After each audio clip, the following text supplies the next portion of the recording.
bien avant que je ne parle de notre thème, je voudrais nous rappeler quelque chose. C'est que la vie que nous menons n'est pas une vie simple. Et depuis que nous sommes nés, depuis que Dieu nous a créés, il y a aussi le combat qui s'est présenté, la difficulté qui s'est présentée. Il y a des choses qui peuvent dépasser les hommes, des choses qui dépassent l'homme, des choses au-delà de nos capacités, les choses pour lesquelles nous avons besoin d'aide, nous avons besoin de soutien, nous avons besoin d'une intervention extérieure. Les choses pour lesquelles, si personne n'intervient, alors ça sera la destruction totale. Alléluia. C'est pourquoi cette chanson, je l'ai voulu. Parce que celui qui l'a composée a compris que au sein du combat, il y a un guerrier. Et ce guerrier, il est puissant. Et il est fort dans les combats. Il a pu l'identifier. Il dit, c'est Jéhovah qui est son nom. Le puissant guerrier. Amen, amen. La vie, si elle était sans défi, j'imagine un peu comment est-ce qu'elle allait être. Vous voyez, l'une des choses les plus dangereuses, c'est la monotonie. La monotonie, la nuit, c'est des choses qui tuent. C'est pire que la maladie. Quand tout est monotone dans ta vie, tu ne sais pas comment tu vas faire. Alors, il y a des défis aussi qui se présentent. Ces défis, ça dépend dans quel contexte ça se présente. Mais chaque défi peut être une bonne occasion pour un avancement, pour l'avancement de l'enfant de Dieu, pour toute personne qui sait l'apprécier et qui peut y faire face. Gloire à Jésus. Alors, les amis, aujourd'hui, celui qui nous rassemble ici, c'est notre unique, notre Seigneur, Jésus-Christ de Nazareth, Amen. Le premier-né d'entre les morts. La Bible déclare que il est le premier en toutes choses. Il était au commencement avec Dieu. On l'a identifié comme étant la parole. Il était avec Dieu et il était Dieu lui-même. La Bible dit que toute chose a été faite par lui et rien de ce qui a été fait n'a été fait sans lui. En lui, il y avait la vie et c'est cette vie qui est la lumière des hommes.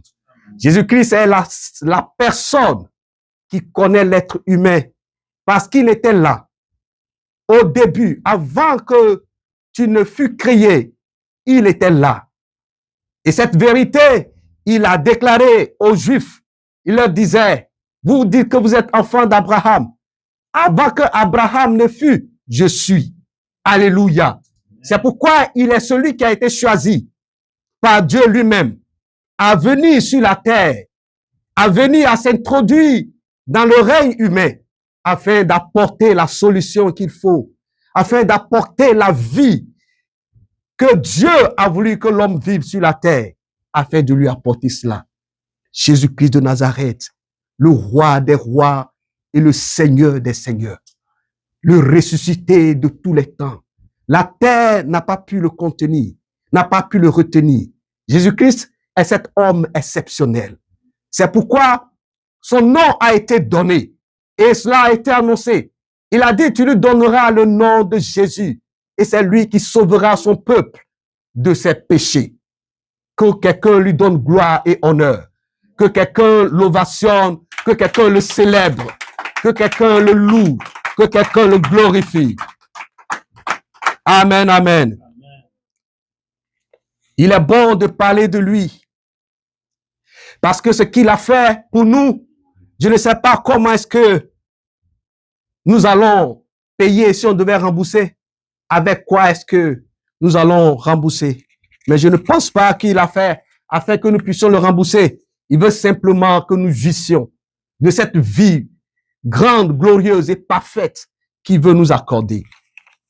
Amen. Alors les amis, aujourd'hui, je vais continuer avec ce que j'avais déjà commencé.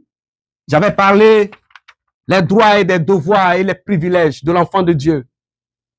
On avait commencé avec les droits et les devoirs. Mais maintenant, on parle des privilèges. Les privilèges. Les droits et les privilèges de l'enfant de Dieu.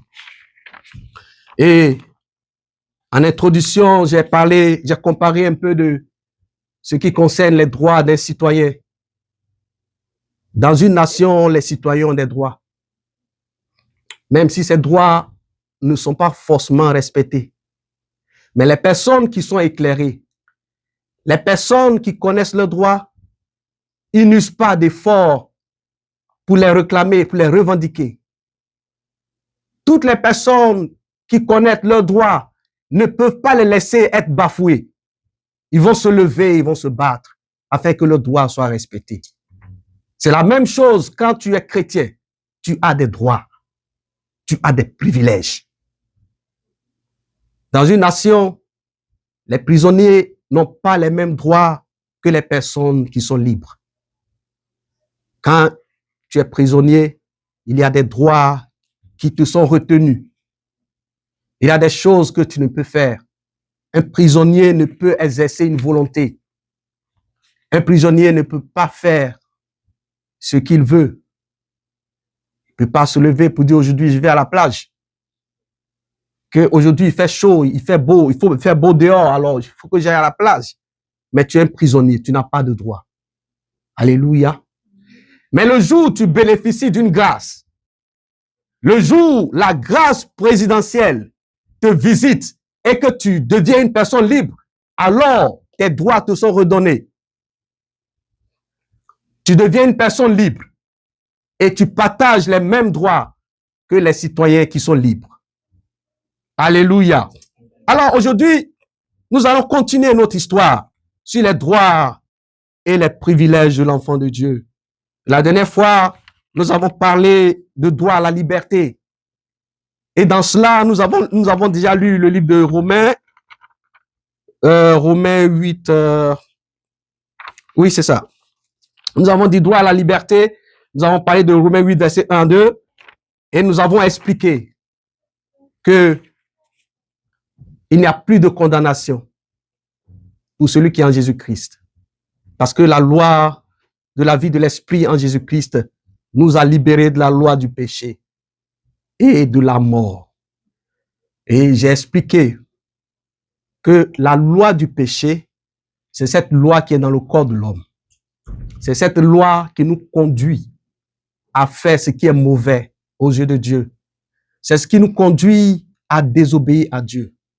Cette loi a été introduite depuis que l'homme est venu sur la terre, à commencer par la désobéissance de Adam et Ève.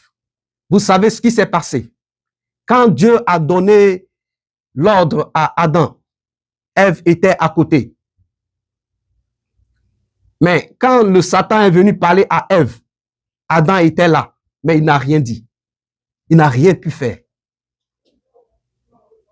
Adam, il avait la capacité, la connaissance. Et Dieu lui a donné le pouvoir de nommer tout ce qui est sur la terre. Il a donné nom à toute la création. Mais quand Satan est venu et introduit Ève dans l'erreur, Adam était juste là. Il était comme hypnotisé, comme impuissant. Il a foncé directement dans la désobéissance. Et le résultat de cela, c'est qu'il s'est retrouvé tout nu. Et il a fini par être chassé du jardin. Vous voyez, quand le péché vient, il vient à toi. Il te prive de force. Tu n'as aucune résistance. Tu vas foncer droit dans le péché. Et quand tu sors de là, tu es condamné. Voilà comment la condamnation humaine est entrée. Et on a vu ce qui s'est passé. La première descendance d'Adam, qui fut Caïn et Abel, vous avez vu ce qui s'est passé. Un jour, Abel va être tué par Caïn. Et à partir de là, le sort a été inauguré par le sang de Abel, l'innocent, qui est versé. Le mal va progresser. Et au fur et à mesure que les hommes augmentaient, le mal aussi augmentait.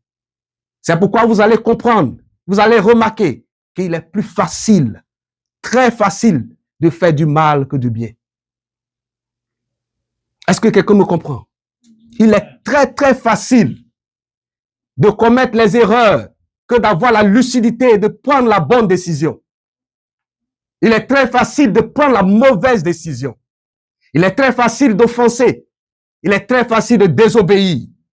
Il est très facile de laisser opérer la jalousie dans son cœur que d'être une personne bienveillante. Il est très difficile de se réjouir et de voir la joie de son ami ou de son prochain. Il est très difficile de partager. Il est très difficile de tendre la main pour aider. Mais il est très facile de calomnier. Il est très facile de rire de l'autre. Il est très facile de critiquer. Mais toutes ces choses ne sont pas faites pour notre bien. Toutes ces choses ne sont pas faites pour notre bien. Ce sont les choses qui nous amènent à la condamnation. Et pour cela, il nous fallait être délivrés. Il fallait être libérés. C'est pourquoi ces choses nous condamnent. Parce qu'étant plus fort que nous, le Seigneur Jésus-Christ va maintenant introduire la loi de la vie par l'Esprit du Seigneur. Et il va dire que maintenant, il n'y a plus de condamnation pour toute personne qui donne sa vie à Jésus-Christ. Parce que quand Jésus est venu, qu'est-ce qu'il va faire? Il est venu pour introduire la grâce de Dieu. Et c'est cette grâce de Dieu qui te rétablit, toi, qui donne ta vie à Jésus dans tes droits. Parce que, étant coupable, tes droits ont été retenus. Tout a été retiré de toi. Le péché a ce droit légal sur toi pour te contrôler et te faire faire ce que tu dois faire. Et l'apôtre Paul, étant éclairé, il dit que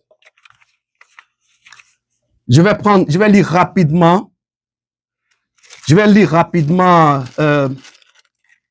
Romains 7, je crois, Romains 7.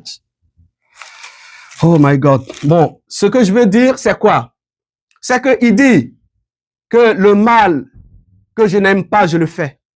Romains 7, à partir du verset 10, un truc comme ça. Le mal que je ne veux pas, je le fais.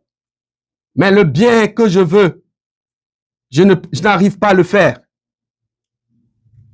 Je n'arrive pas à le faire. Car il y a une loi en moi qui me contraint, qui m'empêche de faire le bien et qui me fait faire le mal. Romains 7, verset 19. OK. Il dit, car je fais le bien que je ne veux. Car je ne fais pas le bien que je veux et je fais le mal que je ne veux pas. Et si je fais ce que je ne veux pas, ce n'est plus moi qui le fais, c'est le péché qui habite en moi. Alléluia. Est-ce que vous comprenez un peu?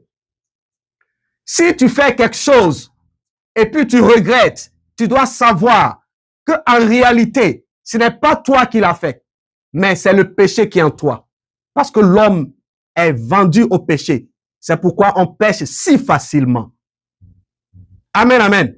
Si tu vois que dans ta vie, tu es une personne, tu n'arrives pas à pardonner. Si tu vois que tu es une personne remplie de colère, si tu es une personne facilement irritable, tout le temps irrité, tu dois savoir que des choses en toi ne viennent pas réellement de toi.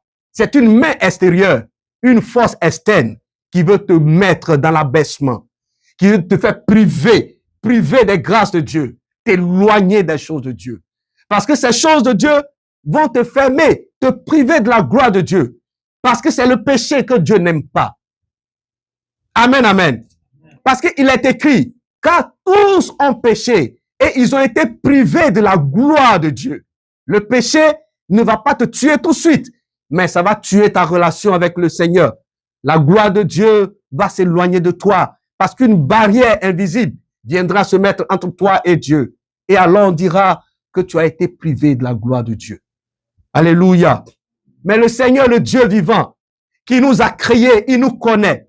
Il connaît nos voies, il connaît nos pensées, il connaît nos intentions. C'est pourquoi il n'a pas lésiné sur les moyens. Il a fait venir son Fils unique.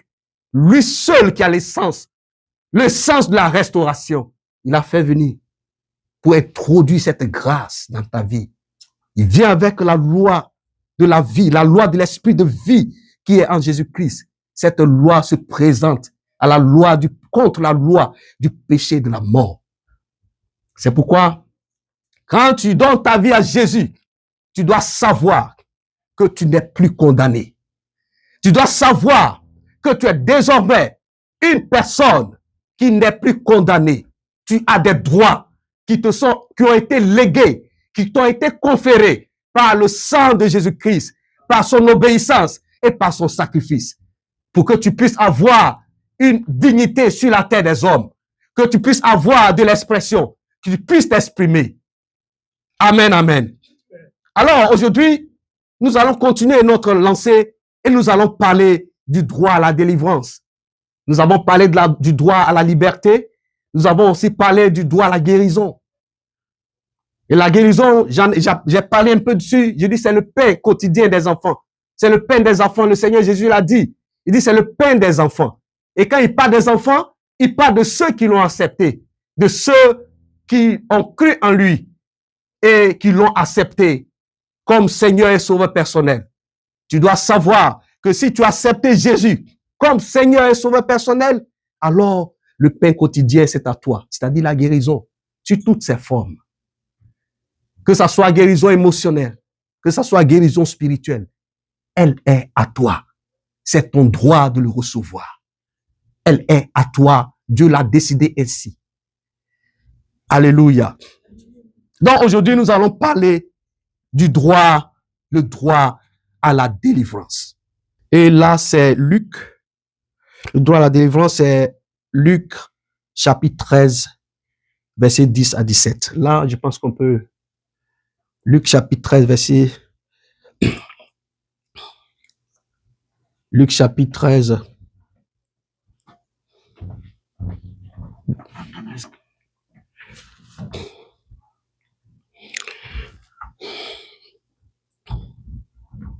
Quelqu'un peut nous lire ça, s'il vous plaît? Alléluia. Quelqu'un peut nous lire ça? Jésus enseignait dans une des synagogues le jour du sabbat. Or, il y avait là une femme habitée par un esprit qui la rendait infirme depuis 18 ans. Elle était courbée et ne pouvait pas du tout se redresser. Lorsqu'il la vit, Jésus lui adressa la parole et lui dit: Femme, tu es délivrée de ton infirmité. Il posa les mains sur elle. Immédiatement, elle se redressa et elle se mit à célébrer la gloire de Dieu. Mais le chef de la synagogue, indigné de ce que Jésus avait fait, une guérison un jour du sabbat, dit à la foule: Il y a 6 jours pour travailler. Venez donc vous faire guérir ces jours-là et non pas les jours du sabbat. Le Seigneur lui répondit en ces termes: Hypocrite, le jour du sabbat, chacun de vous ne détache-t-il pas son bœuf ou son âne de la mangeoire pour le mener boire? Et cette femme qui est une fille d'Abraham et que Satan tenait attachée depuis 18 ans, ne fallait-il pas la délivrer de cette chaîne le jour du sabbat? Ces paroles remplies de honte, tous ses adversaires et la foule entière se réjouissaient de toutes les merveilles qu'il faisait. Amen. Amen. Alléluia. Le droit à la délivrance. Le droit à la délivrance. La délivrance, qu'est-ce que c'est? La délivrance désigne simplement une action de libérer une personne d'une contrainte, d'une captivité ou d'une situation pénible. Amen. C'est ça la délivrance. Le droit à la délivrance. Libérer une personne qui vit une vie pénible. Une personne qui est sous la contrainte. Une personne qui est en captivité. Amen. Alors, dans le livre de Luc, chapitre 1, verset 70 à 71, il est écrit ceci. Comme il l'avait annoncé par la bouche de ses saints prophètes, des temps anciens, un sauveur qui nous délivre de nos ennemis et de la main de ceux qui nous haïssent. Un sauveur qui nous délivre de nos ennemis et de la main de ceux qui nous haïssent. Alléluia. Ce sauveur dont il est question, c'est notre Seigneur Jésus-Christ.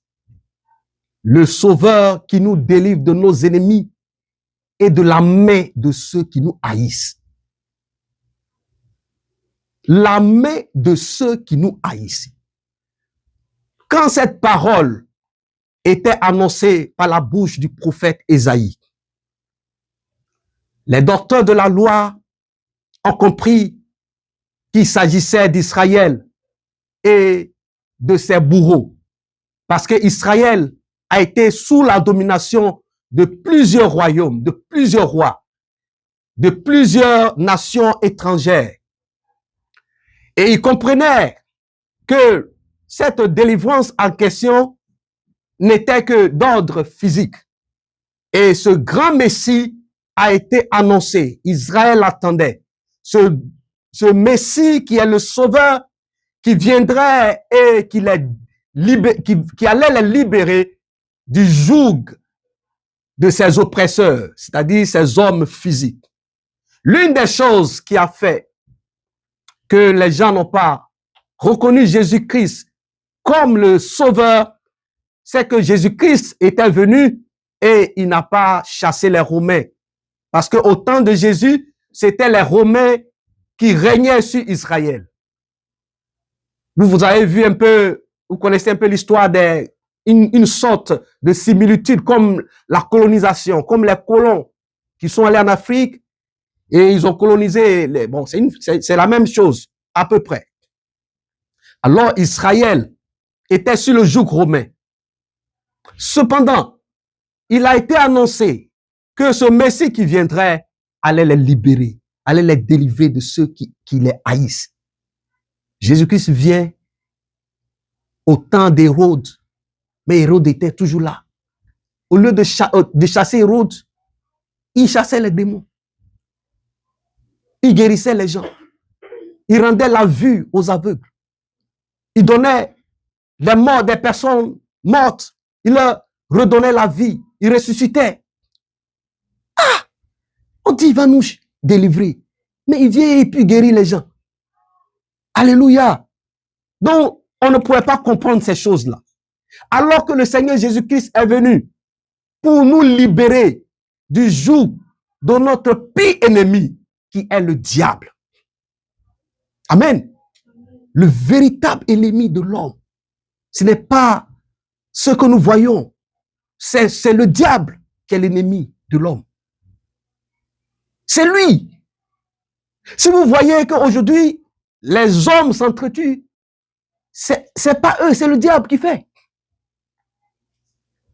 C'est lui qui sème la guerre, c'est lui qui sème la haine. Il est contre Dieu. Mais comme il ne peut pas tuer Dieu ni le frapper, il s'en prend à celui qui a l'image de Dieu. Il s'en prend aux hommes. Regarde, quand il vient dans ta vie, il passe par ton esprit. Et il parle. Il te parle, il te communique des choses. Je vais vous donner un exemple. Par exemple, la timidité. Regardez, la timidité là, c'est pas de Dieu. Ça dit que tu as honte, quoi. Tu es là et puis tu as honte. Tu ne peux même pas t'exprimer. Quand tu vois les gens, tu as peur. C'est pas de Dieu. Quand Dieu, tu donnes ta vie à Jésus, il te donne un esprit qu'on appelle l'esprit de force. Il dit que nous n'avons pas hérité un esprit de timidité pour être dans la crainte, mais un esprit de force. Et avec cet esprit de force, nous pouvons dire Abba, Père. Nous pouvons être, en anglais, il dit bold enough, pour dire Abba, Père. C'est-à-dire que tu as ce privilège et tu as cette aisance de dire que Dieu est ton Père. Et quand tu dis que Dieu est ton Père, tu ne trembles pas et tu le dis et c'est vrai. Alléluia. On voit la gloire de Dieu sur ton visage. Tu peux t'exprimer facilement. Tu n'as pas honte de donner ton point de vue. Tu le dis en toute simplicité. Alléluia. Parce que c'est ton Père qui te donne l'esprit de force pour que tu sois établi dans tous tes droits, que la vie puisse couler en toi et que cette vie, tu puisses impacter autour de toi. Il te donne l'esprit et tu deviens une personne qui impacte le reste. Parce que si tu es timide, ils vont t'écraser. Regarde, depuis notre naissance, depuis notre existence sur la terre ici, rien n'est facile. Les forts, les soi-disant forts, écrasent les faibles. Et ça vient de Satan. C'est lui qui a conduit Caïn à tuer son frère, son propre frère Abel. Et à cause de ces choses, la malédiction a commencé à s'accroître. C'est-à-dire que de mal en mal, de pire en pire, les choses ont évolué jusqu'à aujourd'hui. Regardez un peu ce qui se passe. Regardez un peu aujourd'hui, là où nous sommes. L'avenir n'est pas certain. On ne peut pas savoir ce qui va se passer demain. Deux nations peuvent être en alliance, mais du jour au lendemain, il y a une des nations qui va se lever et qui va refuser tous les accords qu'ils ont eus. Ils vont changer le cours des choses.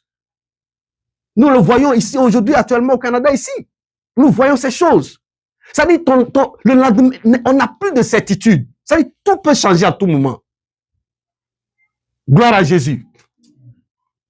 Alors, c'est pourquoi le Seigneur est venu, afin de rétablir ses enfants dans leurs droits. Rétablir ses enfants dans leurs droits. La même manière dont il a dit à la femme cananéenne que le pain des enfants, on ne doit pas le jeter aux petits chiens. Le pain des enfants, c'est ces choses-là que Dieu a préparées pour eux.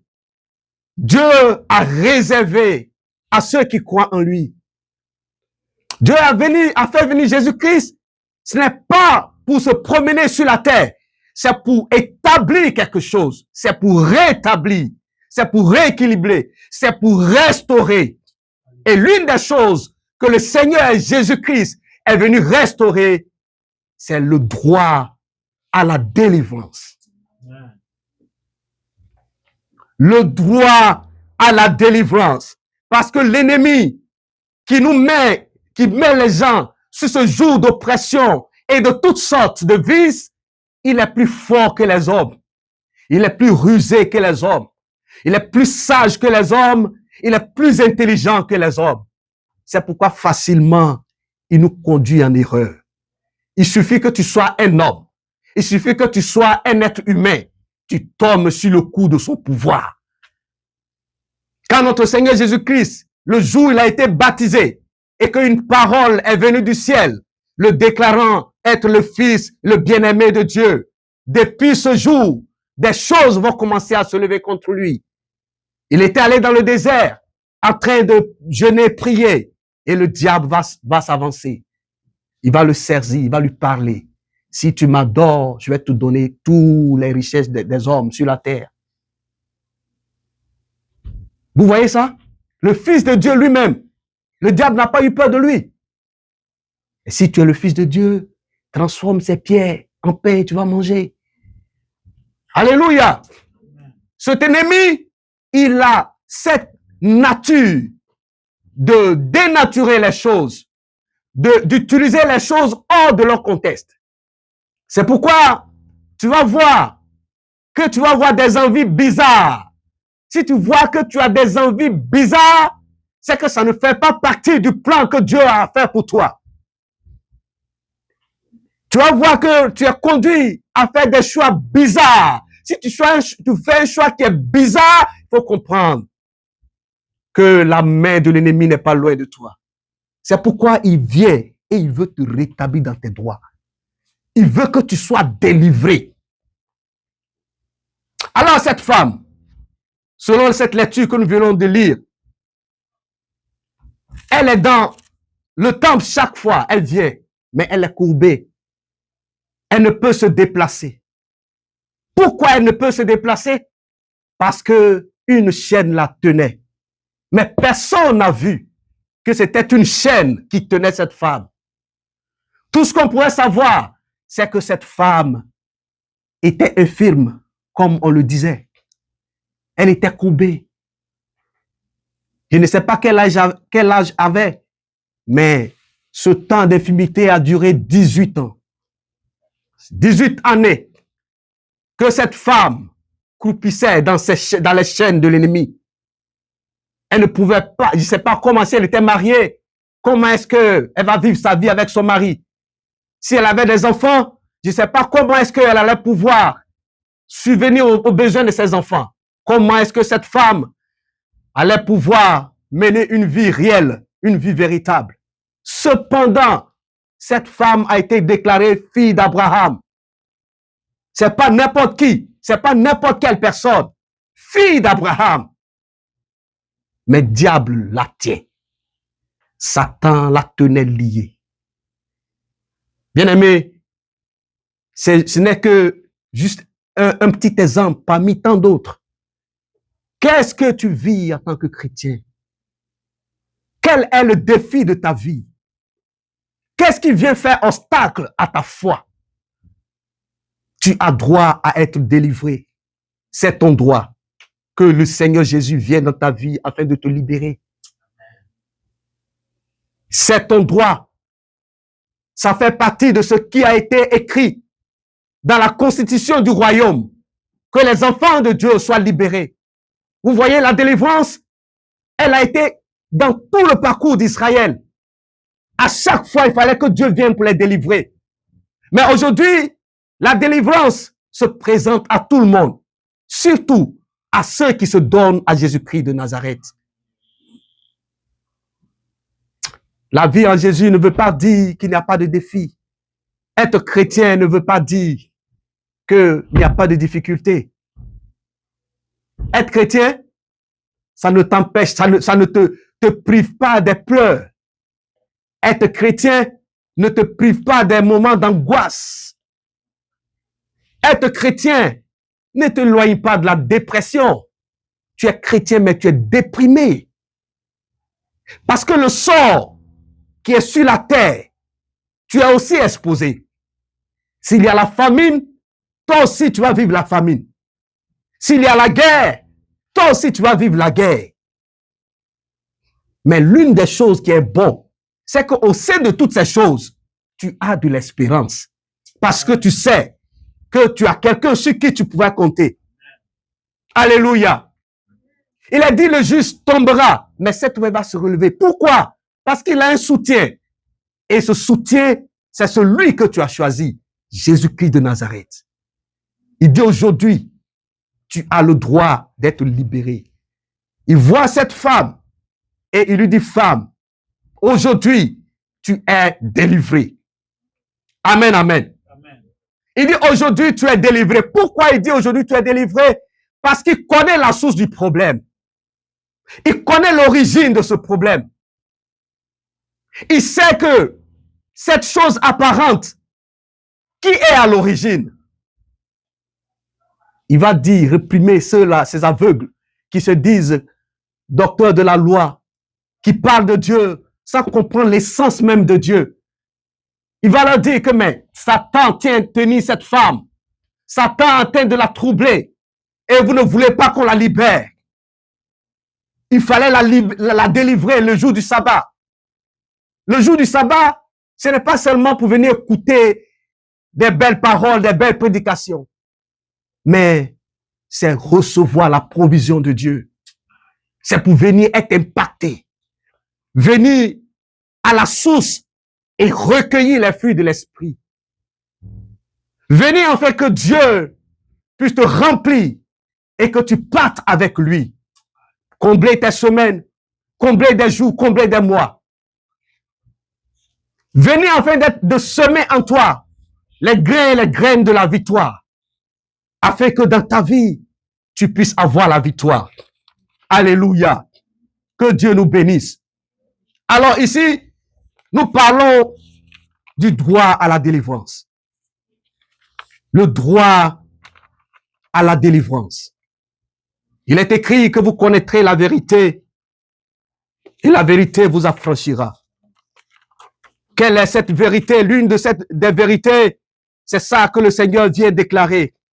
Que les chaînes qui tenaient cette femme, qui la rendaient infime, il fallait qu'elle soit libérée. Je ne sais pas ce qui te concerne. Je ne sais pas ce qui est un défi pour toi.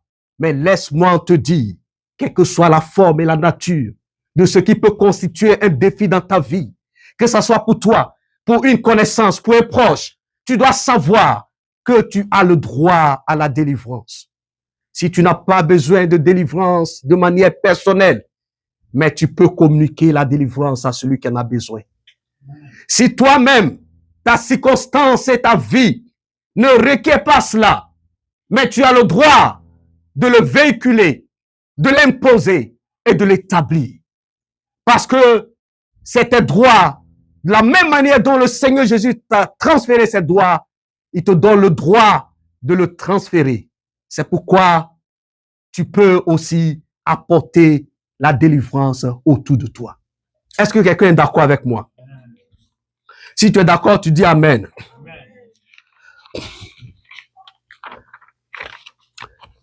Vous voyez les amis, la délivrance, c'est un thème négligé, sinon oublié. Et quand nous avons des problèmes et des difficultés, nous disons que c'est la volonté de Dieu. Ce n'est pas vrai. Ce n'est pas la volonté de Dieu. Même s'il y a une épreuve, l'épreuve c'est pour un temps. Mais comment se fait-il que toi, depuis combien d'années tu as donné ta vie à Jésus, il n'y a pas de changement? Tu es toujours la même personne. Tu vis toujours les mêmes difficultés. Tu n'as que des victoires momentanées. Écoute-moi. Si cela est ainsi, tu dois savoir que l'ennemi est là et tu as besoin de délivrance. C'est pas tout le monde qui va avoir la lucidité, la clairvoyance nécessaire pour comprendre ces choses. On dit non, que lorsqu'on est en Jésus-Christ, toutes choses sont devenues nouvelles, que les choses anciennes sont passées, voici, toutes choses sont devenues nouvelles, et tu es assis. Effectivement, quand tu viens en Jésus, les choses anciennes sont passées, toutes choses sont devenues nouvelles. Ça, c'est ce qui est vrai. C'est ça qui est la vérité. Mais est-ce que tu vis cette vérité? Est-ce que tu vis cette vérité? Alors, si tu ne la vis pas, tu dois savoir que ton droit est lésé par Satan. Parce que Satan et ses démons sont des hors-la-loi. Et ils ne respectent aucune loi. Pour eux, il n'y a pas de loi qui existe. Ils peuvent faire de toi ce qu'ils veulent. C'est pourquoi il est écrit que le Fils de Dieu est apparu afin de détruire les œuvres du diable. Alléluia. Amen. La délivrance, c'est toi. C'est pour toi. La délivrance et la paix. La libération totale, c'est pour toi. C'est ton droit. Tu dois le revendiquer. Si tu restes, que tu ne fais rien, alors tu coopères avec l'ennemi. Tu es en train de collaborer avec lui. Tu lui donnes le plein droit de te manipuler et de manipuler tes enfants. Manipuler ta génération. Il va te vaincre. Il va vaincre tes enfants, les enfants de tes enfants. Ainsi de suite. Jusqu'à ce qu'une personne se lève pour dire non, que mes droits, je dois les revendiquer. Alléluia. Si vous voulez voir le nom de Jésus être glorifié au travers de votre bouche, vous devrez apprendre à revendiquer, à réclamer vos droits que le Seigneur Jésus-Christ a acquis pour nous. Il les a acquis pour nous. Il dit, si vous connaissez ces choses, vous êtes heureux, pourvu que vous les mettiez en pratique. Amen. Il dit, si vous savez ces choses, vous êtes heureux, pourvu que vous les mettiez en pratique. Gloire à Jésus. Il ne faut pas être ignorant. Amen, amen. Alors, les amis, j'aurais d'autres sujets à partager encore, c'est-à-dire le droit d'utiliser le nom de Jésus. Mais là, je vais le garder pour une autre fois. Comme ça, nos messages seront dans le temps. Amen, amen.